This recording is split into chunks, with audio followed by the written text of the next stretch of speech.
Imagine for a moment that you run a company, a fairly significant one. Mm-hmm.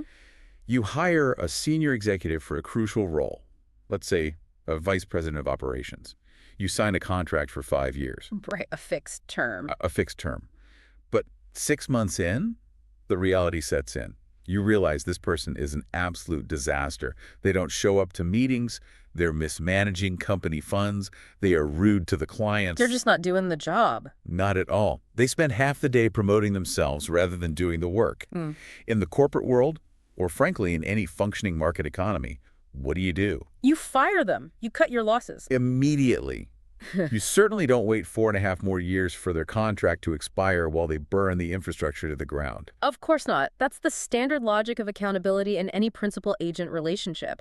The employer retains the right to sever ties if the employee fails to deliver. Exactly. Performance leads to retention. Non-performance, well, it leads to termination.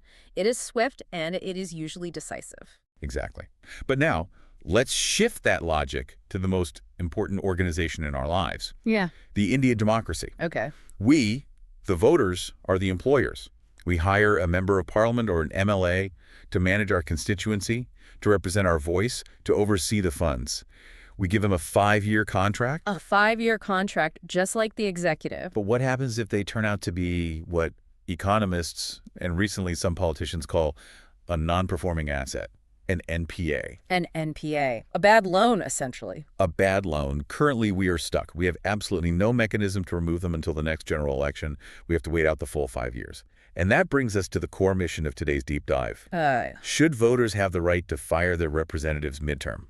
This is the concept of the right to recall. It is an idea that sounds intuitively democratic. It promises to empower the voter to hold the politician accountable every single day, not just once every 5 years. It sounds perfect on paper. It does, but as we are going to explore in this session, it is a concept fraught with constitutional peril, administrative nightmares, and a fundamental clash between two massive ideals: stability versus accountability. And this isn't just a theoretical classroom debate anymore.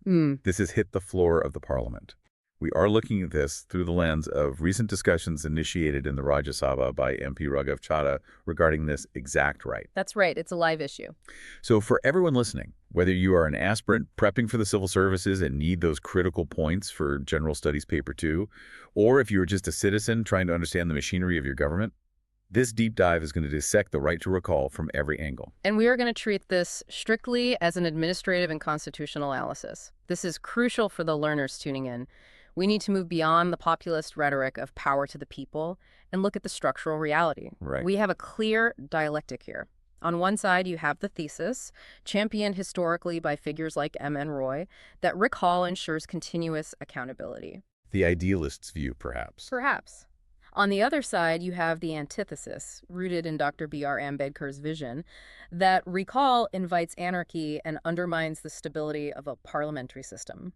We have a lot of ground to cover. We're going to look at the ancient roots of this idea to establish its provenance, the massive debates in the Constituent Assembly that shaped our current system. The mechanics are also key. The specific mechanics proposed recently, and the fascinating and somewhat terrifying difference between how the UK handles this and how India proposes to do it. And we'll also touch on the laboratories of Indian democracy states like Chhattisgarh and Bihar, where this is actually already legal, at least at the local level. It is a comprehensive roadmap, so let's start at the beginning, or rather the philosophical foundation.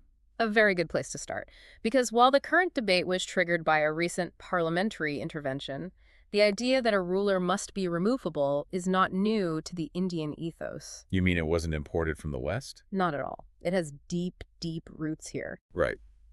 If we look at the sources, there's a strong reference to the Vedic concept of Rajya. Now, we hear this word often, usually in a mythological context, but politically, what does it signify regarding accountability? Well, it's quite profound when you strip away the mythology and look at the political science of ancient India. The concept of Rajya implies that the legitimacy of a ruler is inextricably tied to their duty. So it's not a divine right to rule. No, it's a divine duty. The king, or the Raja, is not a despot with a divine right to do as he pleases. He is bound by dharma. If a ruler is incompetent, or if they fail in their duty to protect and prosper the subjects, Then what? then the subjects possess a moral right to remove them. It suggests that sovereignty, in a spiritual and ethical sense, has always resided with the people, or at least in the strict performance of duty. So the king is a servant of the Dharma, not the master of the people. Precisely. That's the core concept. So a right to recall has this ancient, almost mythic legitimacy. It frames the ruler as an employee of the moral order. But let's fast forward to the modern era. To the independence movement. Before we even had a constitution, we had intellectuals arguing for this specific mechanism. Specifically, M.N. Roy in 1944. Now, for those who might not know, M.N. Roy was a giant of intellectual thought, the proponent of radical humanism. What was his vision? M.N. Roy is a critical figure here and often under-discussed in the mainstream. In 1944, he proposed a draft constitution for free India that was, well, heavily decentralized. He wasn't a fan of the Westminster model? Not at all. No. Roy was deeply skeptical of the parliamentary democracy model that we eventually adopted. He called it formal democracy. Formal democracy. What did he mean by that? He meant it was a ritual. He said it's where people are treated as cattle who are herded to the voting booth once every 5 years and then, completely ignored. That's a harsh critique. A very harsh critique. He believed in a bottom-up approach, a radical democracy. His argument was simple and devastating. Representatives must be accountable based on performance. Not just on promises. On actual, measurable performance. If they fail to perform, the constituency shouldn't be held hostage. They should be recalled. For Roy, democracy wasn't a ceremony every 5 years. It was a daily practice of oversight. That sounds ideal. It sounds like true people power. But then we get to the Constituent Assembly debates, the crucible where modern India was forged. We meet the heavyweights like Dr. Ambedkar, Sardar Patel, and others. And they had a very different take on it. They shut this down. Why? Why would the architect of our Constitution, a man who sought for the rights of the marginalized, oppose a tool that makes politicians more accountable? This is where you have to understand the context of 1947 to 1950. You cannot judge their decisions by the stability of 2024. India was a newborn nation, and it was fragile. Extremely fragile. We had just gone through partition, which was a massive humanitarian disaster. There were hundreds of princely states being integrated. There were linguistic tensions everywhere. Dr. Ambedkar's priority, and this is the key word for any exam answer, was stability. Stability over accountability. That seems like a tough trade-off. Ambedkar viewed stability as a prerequisite for accountability. You cannot have accountability if the state itself is collapsing. That makes sense. Ambedkar feared that if you introduced a right to recall in a nascent democracy with low literacy and high social volatility, it wouldn't be used for genuine accountability. It'd be misused. It would be used for political harassment. Imagine the scenario. You lose an election. Do you accept defeat? No. You immediately start a signature campaign to recall the winner. So constant political warfare. It would create a state of perpetual election and political anarchy. He famously spoke about the grammar of anarchy.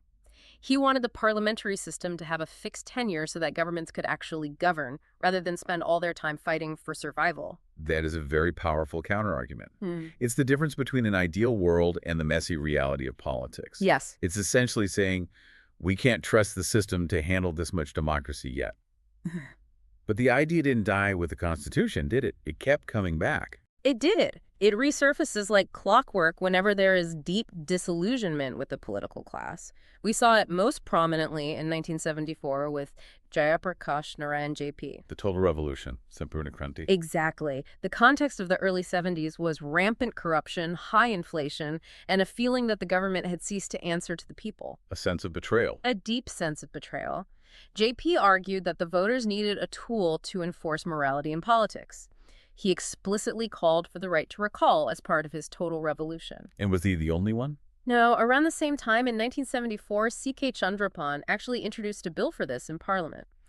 And interestingly, it was supported by a young Atal Bihari Vajpayee, though it obviously did not pass. And even more recently, we had Varun Gandhi in 2017 introducing a private member's bill. I believe he proposed that if 75% of voters are dissatisfied, the recall kicks in. Yes, the threshold was 75% in his proposal. That is incredibly high, making it almost symbolic, really. But the fact that he introduced it shows that across the political spectrum, from radical humanists like Roy to socialists like JP to modern leaders within the BJP, the idea persists. It's a perennial itch. It's a perennial itch in Indian democracy that we keep trying to scratch. We want to hold them accountable. So that brings us to the present day. We have this historical hunger for accountability. Now let's look at the mechanics, because right to recall is a catchy slogan, but the devil is in the details. Always. How does it actually work? MP Raghav Chadha laid out a specific framework in the Rajya Sabha. It's not just, I don't like you, get out. No, and that's important. If it were that simple, it would be mob rule. Chadha's proposal, and this reflects the general consensus among proponents of the idea, tries to build in safeguards. It's a 4-tier structure designed specifically to prevent the very anarchy Ambedkar feared. Let's break those down because this is where the feasibility argument really lives or dies. The first one is the threshold. Right. The logic here is that you can't allow a frivolous recall. You can't just have one angry constituent start a recall process. You need a critical mass. So what does that look like in practice?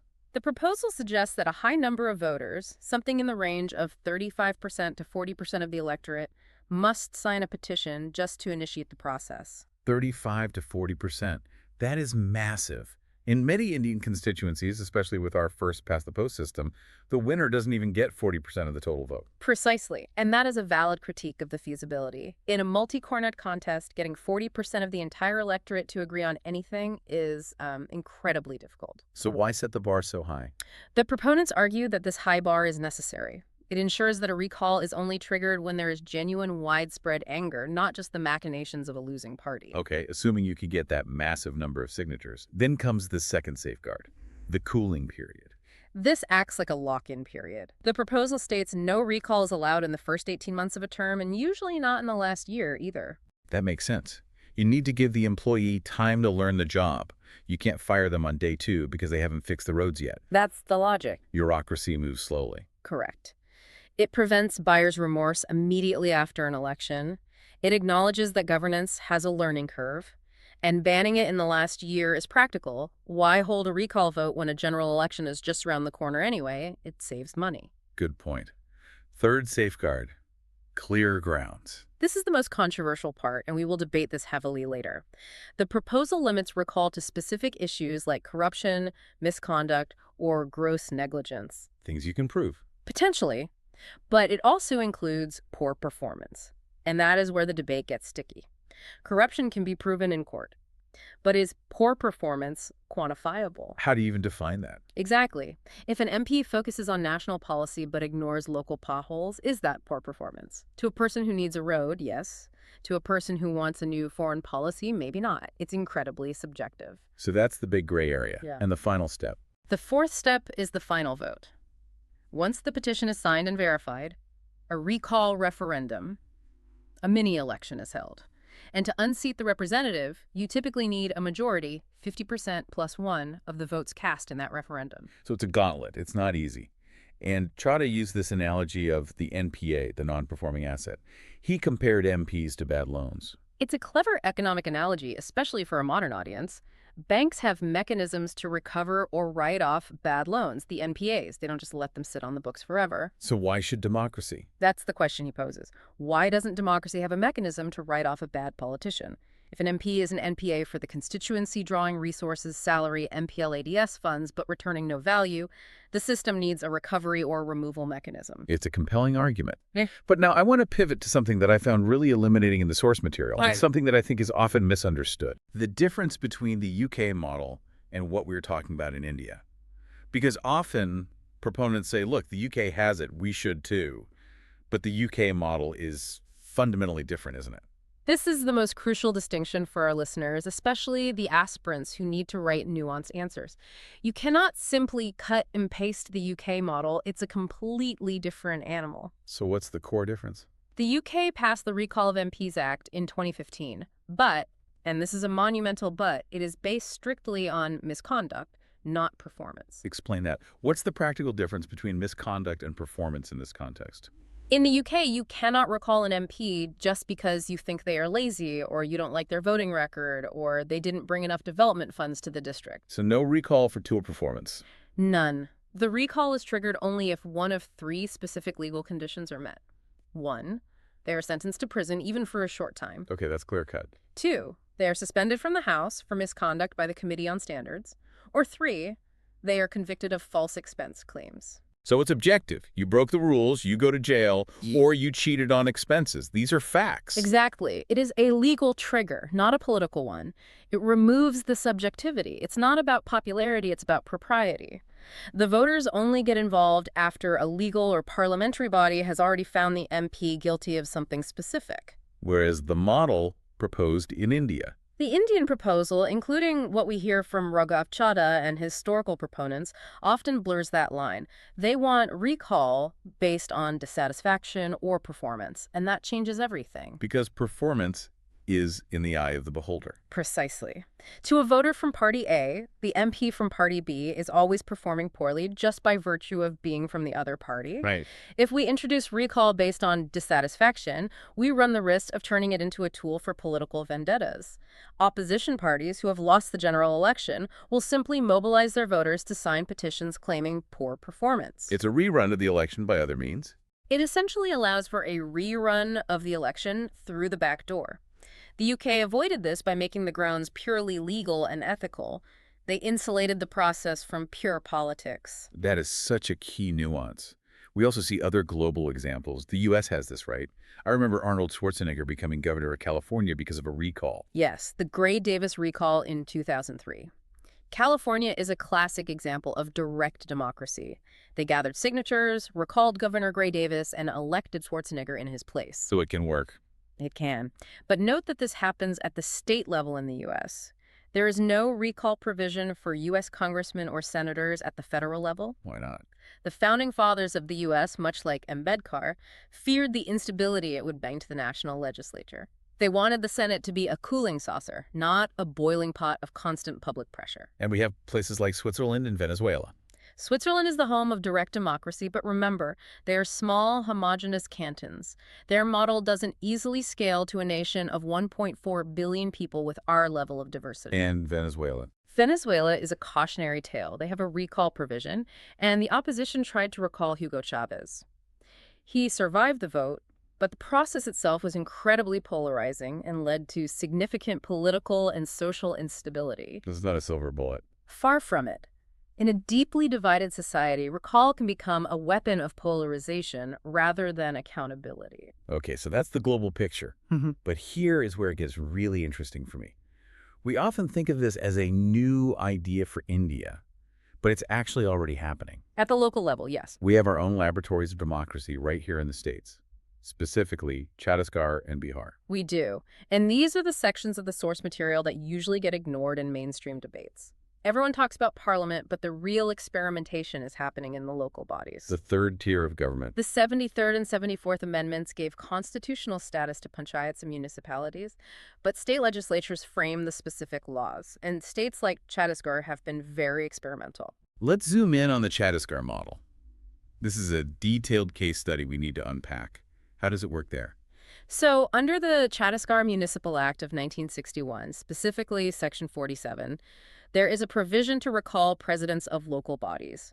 But the process is fascinatingly indirect.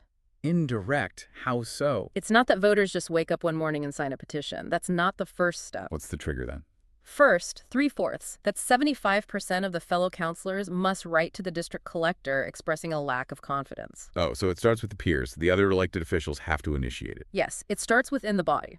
If 75% of the councilors agree, then and only then does the district collector organize a confidence vote, a referendum in the constituency. Then the voters step in to vote for or against the recall. That seems like a very high bar. 75% of your colleagues have to turn against you. It is, and it acts as a powerful check against frivolous recalls. It ensures that the person has truly lost the confidence of the entire governance structure, not just a section of the public. Has it ever been used? Oh, yes. In 2008, 3 municipal presidents in Chhattisgarh were actually removed using this law.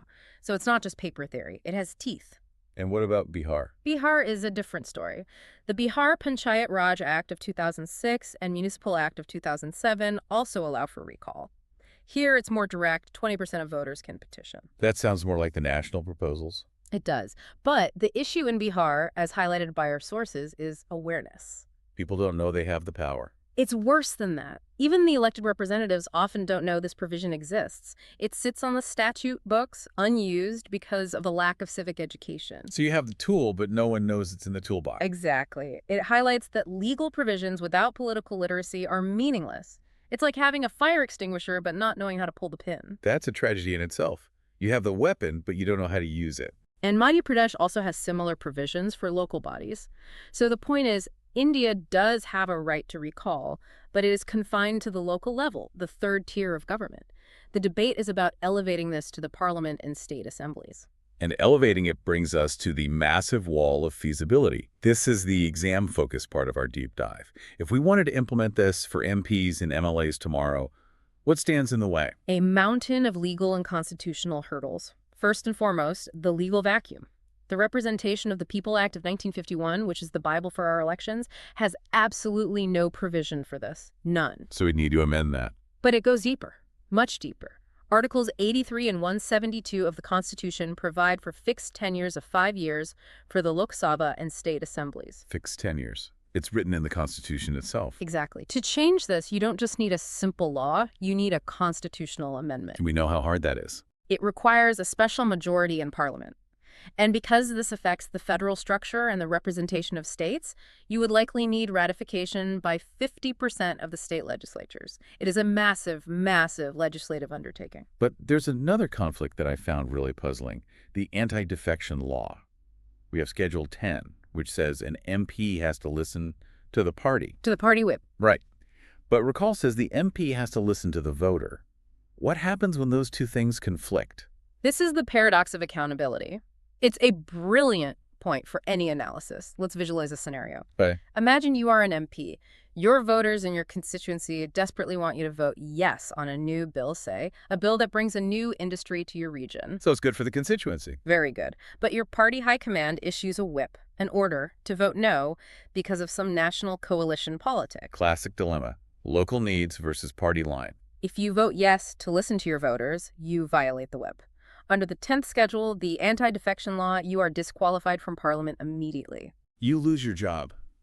Instantly. But if you vote no to follow the whip and save your seat, you have betrayed your voters.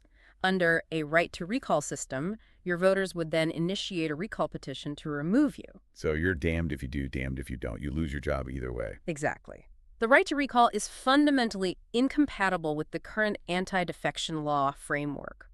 One law assumes the MP is an agent of the party. The other law assumes the MP is an agent of the voter. You can't serve two masters. You cannot have both systems operating at full strength simultaneously. It creates a constitutional short circuit. That is a brilliant point. And then there's the other big buzzword these days. One nation, one election. The irony is palpable, isn't it? It seems to be a direct contradiction. It is. The current government and the Law Commission are pushing for simultaneous elections to reduce costs and keep the country out of perpetual election mode. They want stability and efficiency. And right to recall is the exact opposite. Right to recall creates perpetual election mode by design. If you have 543 MPs and even 10% of them face recall petitions every year, you are running mini-elections constantly.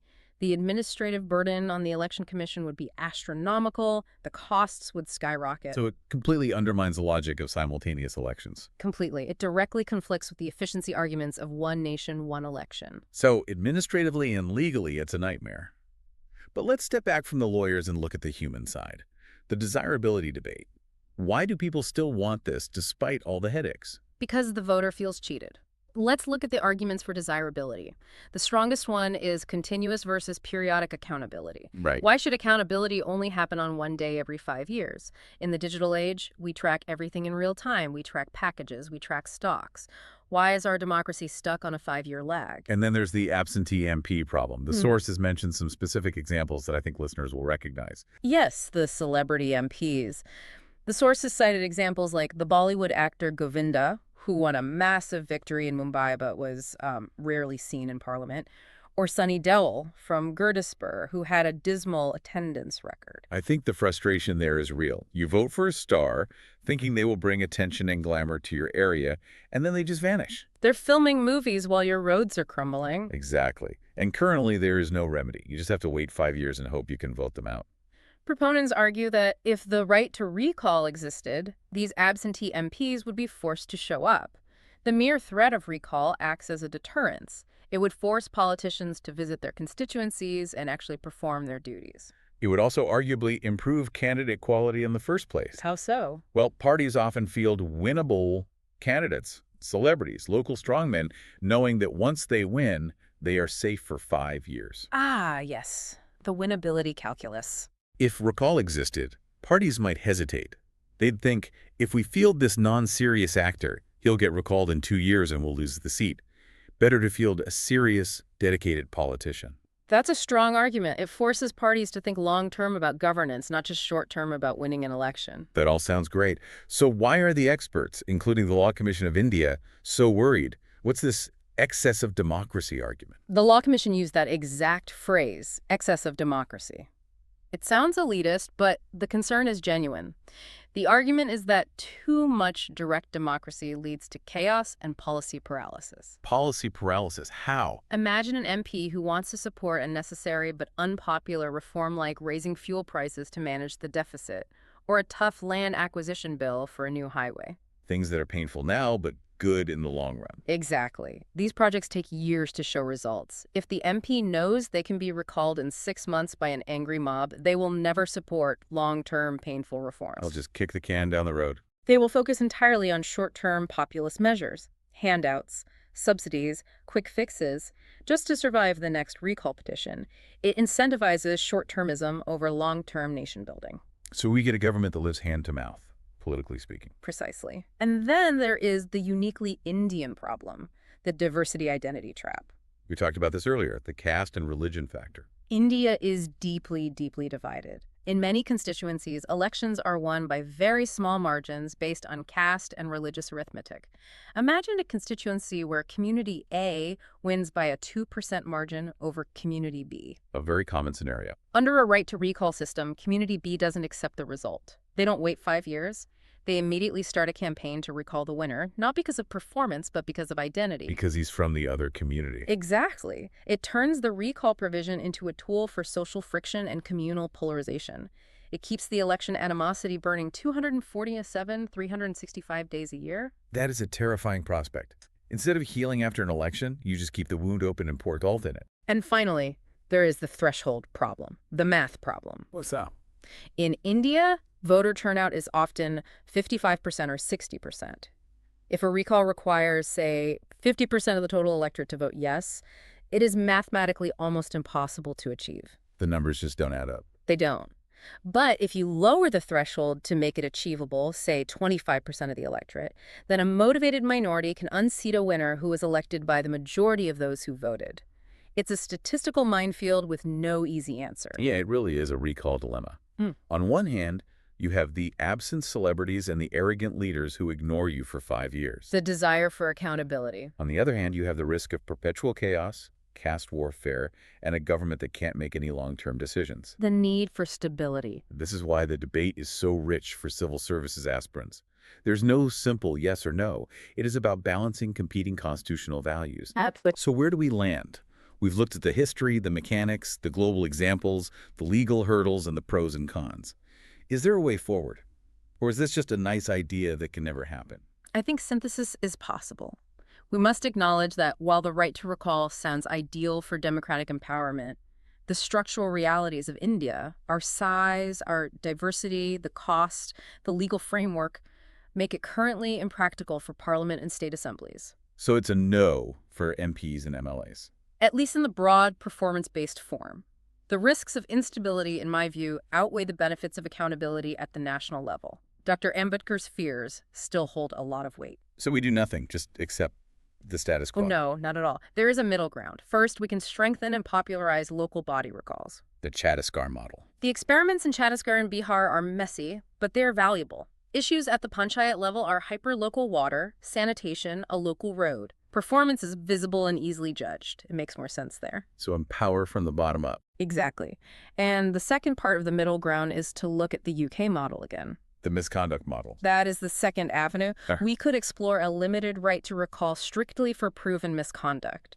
If an MP is convicted of a crime, or if they have zero attendance for an entire year without a valid reason. Objective criteria. Yes, that should trigger a recall. That removes the subjectivity of performance, but keeps the accountability for misconduct. That seems like a sensible reform. Mm-hmm. It catches the Govindas and the criminals, but protects the MP who is just making tough policy choices that are unpopular in the short term. Precisely. It balances the stability Ambedkar wanted with the accountability M.N. Roy envisioned. It's a pragmatic compromise. You know, this whole discussion raises a final provocative thought for me. We are so focused on firing the politician after they are elected. Yes. But maybe the problem isn't the firing mechanism. Maybe it's the hiring mechanism. If we cannot implement a full right to recall, does that mean the Indian voter is doomed to a fire and forget system every 5 years? Or should we be focusing on internal party democracy? That is the deeper question, isn't it? The root cause. I think so.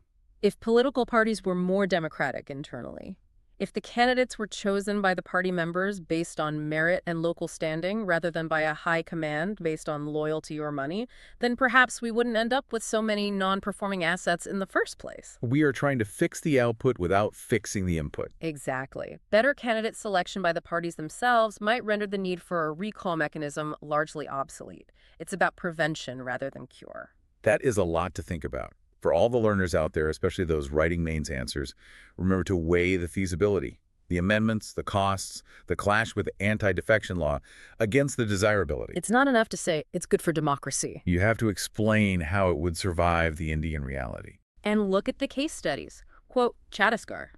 Quote, the UK Recall of MPs Act 2015. That specificity is what separates a general opinion from an expert analysis. Well, that brings us to the end of this deep dive into the recall dilemma. It's a topic that touches the very soul of what it means to be a voter in a democracy. Indeed. Are we just rubber stamps every 5 years, or are we the bosses? The answer, as always, is complicated. But worth discussing. Absolutely. Thanks for joining us on this journey through history, law, and political science. We'll catch you on the next deep dive. Keep learning. And keep questioning. See you next time.